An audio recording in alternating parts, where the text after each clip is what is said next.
안녕하세요. 반갑습니다. 조금숙TV의 조금숙입니다.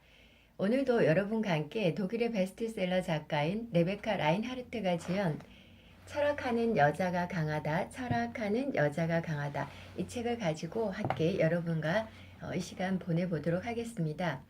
이번에 저자가 지은 이제 저랑 함께 할 것은요. 때를 놓치다. 그래서 현대 여성의 빡빡한 시간을 타이트하게 돌아가는 하루의 일과를 시계라는 발명품과 함께 매칭을 시켜서 이야기를 하고요. 그리고 이제 이걸 해결하기 위해서 어떻게 하면 좋을지에 대해서 함께 이야기해 보도록 하겠습니다. 때를 놓치다. 시계는 위대한 발명품이다. 효율을 따지는 현대 여성은 손목시계는 물론이고 휴대전화에 이르기까지 온갖 시계를 총동원하여 지금이 몇 시인지를 하루 종일 규칙적으로 확인한다. 아침 9시부터 하루 종일 종종거리는 여성을 떠올려보라. 여러분일 수도 있고 절 수도 있겠죠. 지금은 밤 11시 58분. 그녀는 부엌 식탁에 앉아있다. 이번에도 여지없이 노트북과 함께이다. 여태 뭐하느라 지금까지 일을 할까? 좀 일찍 해치울 수는 없었을까? 지금까지 그녀는 대체 뭘 한 것일까? 당연히 일을 했다. 여기서 일이란 사무실에 있었던 것만을 뜻하는 것은 아니고요. 우리가 이렇게 일한 여성이 우리가 상상한 여성은 결코 별종이 아니다. 현대 여성의 전형적인 대표 주자이다. 그런 대표 주자로서 그녀는 철저히 자기 반성적이다. 그녀는 스트레스 관리라는 말도 잘 알고 재충전의 시간이 얼마나 중요한지도 안다. 소중한 시간은 가족에게 올인한다. 그녀는 요가도 배우고 싶지만 그럴 수가 없다. 아직도 일해야 할 일이 많고 우리가 상상하는 이 여성에게도 보물을 담아주는 예쁜 상자가 하나 있다. 편집, 발집, 팔찌, 조갑이 젊은 시절의 추억이 그 안에 담겨져 있다. 마사지 쿠폰, 코스트표도 들어있을지 모른다. 이는 마음씨 착한 친구가 선물해 준 것인데 써볼 시간이 없다는 게 안타까운 일이죠. 효율에 쫓기는 현대 여성의 목표는 의무의 목표이다. 그녀는 그 목표를 반드시 이루기 위해 소망의 목표를 꺾는다. 그러나 해야 하는 것을 제때 해내기 위해 노력하면 할수록 시간은 점점 더 늦어지고 소망은 점점 더 약해진다. 그녀의 삶은 일이고 일은 진정한 삶의 유예이다. 이 여성은 정서적으로나 심리적으로 동해 번쩍 서해 번쩍 어디서나 출몰한다. 단 한 곳, 그녀의 삶이 실제로 일어나는 곳에만 그녀가 없다. 지금 여기에만 그녀는 영원한 임시 상태에 붙들려 있다.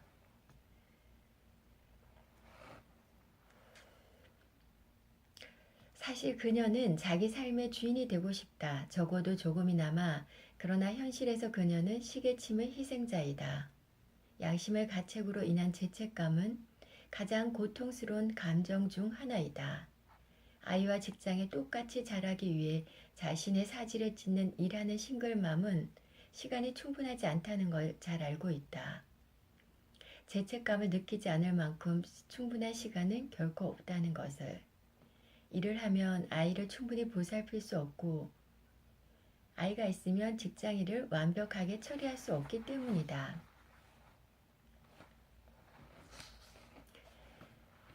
아이를 낳는다는 것은 멋진 일이라고, 다만 어마어마하게 시간이 많이 드는 일이라고, 아기가 엄마 뱃속에서 나올 준비를 마칠 때까지는 무려 10개월의 시간이 걸리고 그 시간 동안 임산부는 수많은 불편을 겪고 아이가 제 한 몸 지킬 정도의 혼자 알아서 정신을 차려 먹을 정도가 되려면 다시 10년 정도가 걸리고 그동안 여성에겐 출세와 연금을 보장해 줄 길이 막힐 수도 있기에 아이는 당장 어린이집에 보낼 수밖에 없다. 그 결과 우리는 아이를 낳고 죄책감을 느끼든가 아니면 출산 시기를 미루면서 죄책감을 느낀다. 우리는 미친 듯 일하지만 시간에 쫓긴다. 우리는 점점 더 짧은 시간 안에 더 많은 일을 하지만 제대로 하는 일은 하나도 없다. 올해 결혼하고 직장을 구하지만 내년이면 버림받거나 해고당할 수도 있고 둘 다 당할 수도 있다. 우리는 무엇이 될지 알지 못한다. 현대 여성이 아는 것은 단 하나뿐이다. 그녀의 역할과 구비 요건이 남자들보다 더 많다는 것이다. 현대 여성은 그때그때 필요에 따라 직장인, 아내, 엄마, 딸, 친구, 요리사, 간병인, 상담사, 대행 구매자임을 입증해 보여야 한다. 완벽주의자 여성의 분망함은 현대 여성의 고속 모드에 채찍질을 한다. 지금 내 앞에 선 여성이 그냥 허둥거리는 여성인지 아니면 속도를 높인 어릿광대인지는 간단한 테스트로 구분할 수 있다. 그 여성에게 다정하게 이렇게 말하기만 하면 된다. 천천히 하세요. 군뱅이가 되어요. 그저 스트레스를 받고 있는 여성이라면 놀란 눈으로 억지 웃음을 지을 것이다. 그러나 벼랑 끝에 선 여성은 살짝 공격적인 반응을 보인다. 익숙한 자신의 무력감이 두렵기 때문이다. 그러나 저 깊은 내면에서 그녀는 잘 알고 있다. 임박한 마감이 급나는 게 아니라는 것을. 시계의 시간이 문제가 아니라 삶의 시간이 문제라는 것을.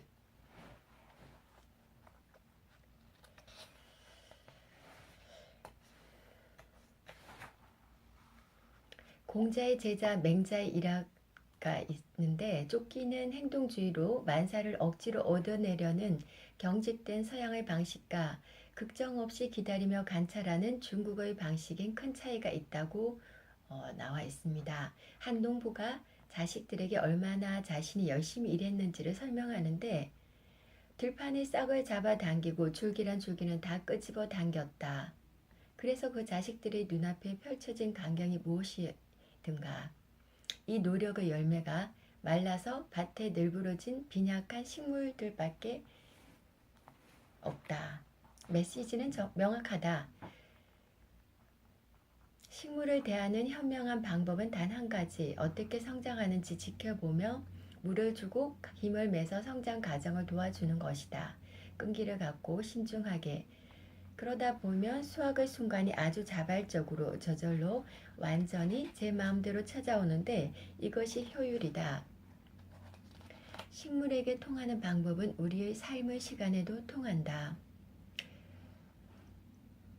모든 것은 변화하고 모든 것은 이행한다. 작은 기회가 큰 기회가 될 수가 있고 지금 막 싹을 틔우고 성장하는 것이 우리가 성급하게 끼어들지 않고 여기저기서 약간의 도움만 준다면 놀랍도록 발전할 것이 항상 존재한다.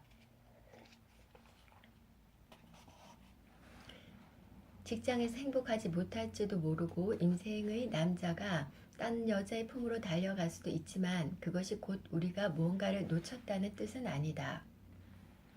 우리가 성급하게 땅에서 뽑아버리는 바람에 말라빠진 식물을 보며 하를 낼 동안 다른 식물들이 조용히 소리 없이 싹을 틔운다. 시계 보는 습관만 고친다면 절로 우리 눈에 들어올 광경이다. 우리가 시계의 시침을 돌릴 수는 없지만 시계를 치워버릴 수는 있다. 우리 머릿속의 시계를 치워야 한다. 예전보다 더 시간을 초월하여 살아야 할 때이다. 과도한 완벽, 놓칠지 모른다는 불안 탓에 우리 스스로가 우리 안에서 만들어낸 시간 압박은 우리를 무력하게 만드는 것으로 그치지 않는다. 스케줄표의 지시를 묵묵히 따를수록 벼랑끝 여성의 시야는 점점 더 좁아지고 얼마 안 가 그녀의 인간을 포함하여 모든 것이 처리해야 하는 업무가 된다. 타인은 생명체로 인식하는 법을 잊어버린다. 타인은 그녀에게 그저 완벽의 그래프 곡선을 재는 척도기에 불과하다. 삶은 어떠한가? 어떻게 해야 자기 삶의 주인공이 되냐? 올바르게 살고 싶다면 우리는 죄의 관리를 끝마쳐야 구원이 찾아온다는 생각에서 해방되어야 한다. 생각 없는 행동은 우리의 노예 근성을 연장시키고 심사숙고를 그친 행동은 노예 근성을 종결시킨다. 근력으로 가는 길은 행동을 거친다. 행동이란 즉각 솔선한다는 뜻도 있지만 일단은 하지 않는다는 의미도 있다. 인생에서 옳은 타이밍은 없다. 그래서 이제 저자는 이렇게 권력을 철학으로서 쟁취하는 법에서 이렇게 이야기를 합니다. 인생에서 옳은 타이밍은 없다. 어떤 일을 할 때는 항상 다른 일을 동안시한다. 모든 것을 할 수는 없지만 올바른 결정을 내리는 법은 배울 수 있다. 자신에게 주어진 삶의 시간을 정중하게 대할 수 있도록 해주는 그런 결정 말이다. 느림을 선택하라. 한번 곰곰이 생각해보자. 행진의 그런거리로 사방을 분주히 오가지 않았던 때가 언제인가. 뻣뻣한 자세로 빠르게 걷는 행진의 그런거리는 벼랑끝 여성에게서 자주 목격되는 정상이다. 그것은 권력이 아니라 부자유를 상징한다. 그런거리를 바꾸어라. 뛰지 말고 걸어라. 느리게 숨을 쉬고 느리게 읽고 모든 일을 매우 느리게 하라. 군뱅이가 되라. 자신을 믿어라. 앞으로 일어날 일보다 지금 일어나고 있는 일에 더 집중한다면 자기 자신과 타인은 물론이고 당신이 살고 있는 시간까지도 지금과는 다른 눈으로 보게 될 것이다. 자신의 모든 행동을 중단계 효용 계산에 맞추려 하지 말라. 성과를 내는 것 같아 보이는 모든 것이 실제로 성과를 내는 것은 아니다. 모든 일에 솔선수범하지 말라. 조금 기다리고 남들도 조금 기다리게 하라. 농부가 자식들을 기다리게 했더라면 아마 그 자식들은 풍성한 곡식을 거두었을 것이다. 농부보다 효율적으로 살아라. 39세가 되면 집과 남편, 안정된 직장에 있는 두 아이 엄마가 되어야 한다고 그 누구도 당신에게 요구하지 않는다. 당신 아내 노예 말고는 그 누구도 정말로 중요한 것을 선택해라.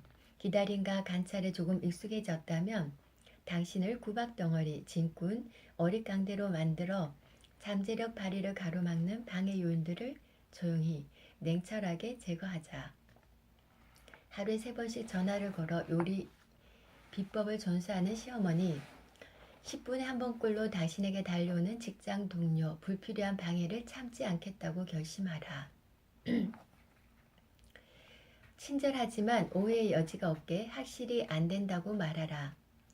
당신의 시간을 허비하려는 사람들이 아니라 진정으로 당신의 애정이나 충고가 필요한 사람들에게만 관심을 쏟아라.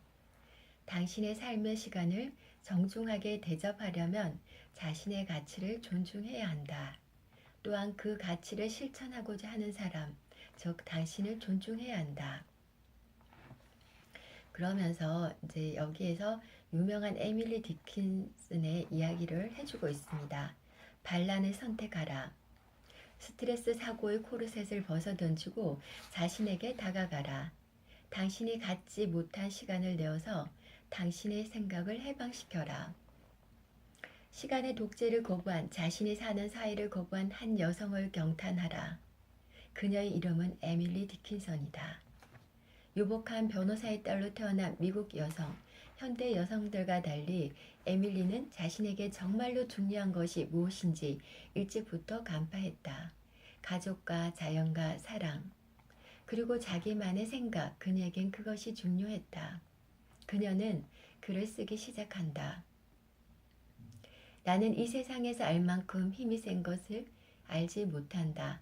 나는 이 세상에서 말만큼 힘이 센 것을 알지 못한다. 얌전하게 학교를 다니고 라틴어와 식물학, 천문학을 배우는 동안에도 잠재력 있는 어린 나무는 서서히 자랐다. 훗날 세계적인 시인으로 성장할 싹이.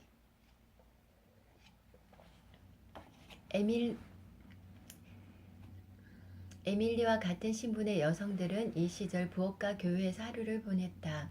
여자가 사상가로, 지도자로, 창조자로 활동한다는 것은 있을 수 없는 일이었다. 에밀리는 저항했다. 매우 조용하고 매우 효과적인 방법으로. 20살이 되던 해부터 그녀는 흰옷만 입었고 세상과 담을 쌓기 시작했다. 그녀는 삶을 해석하기 위해 새로운 언어를 만들었다. 고요와 하늘, 자연과 불멸에 관한 시를 썼다. 지금껏 존재한 적 없었던 시, 너무나도 심오하고 아름다운 시. 시간은 없고 줄표만 늘어나던 시 에밀리 원고엔 다양한 길이의 줄표가 발견된다. 위를 향해 아래를 향해 그어진 줄표, 마침표를 대신하는 줄표, 무한과 영원을 상징하는 줄표. 에밀리는 방에 치과하여 남은 생을 그곳에서 보냈지만 세상 그 어떤 시인보다도 더 먼 곳으로 유행했다. 무한한 상상 속으로. 꽃받침, 꽃잎, 가시. 어느 여름날 아침에 이슬 한 접시, 벌 한 마리나 두 마리, 한 줄기 미풍, 바스럭대는 나뭇가지. 그리고 나는 장미다. 에밀리 디킨슨이 당신과 무슨 관련이 있을까? 아무 관련도 없다. 그러므로 에밀리의 삶과 작품과의 만남은 습관적인 사고의 틀을 벗어나는데 매우 유용하다. 디킨슨의 경우가 입증한다. 개미떼를 떠나 자기 고유의 리듬을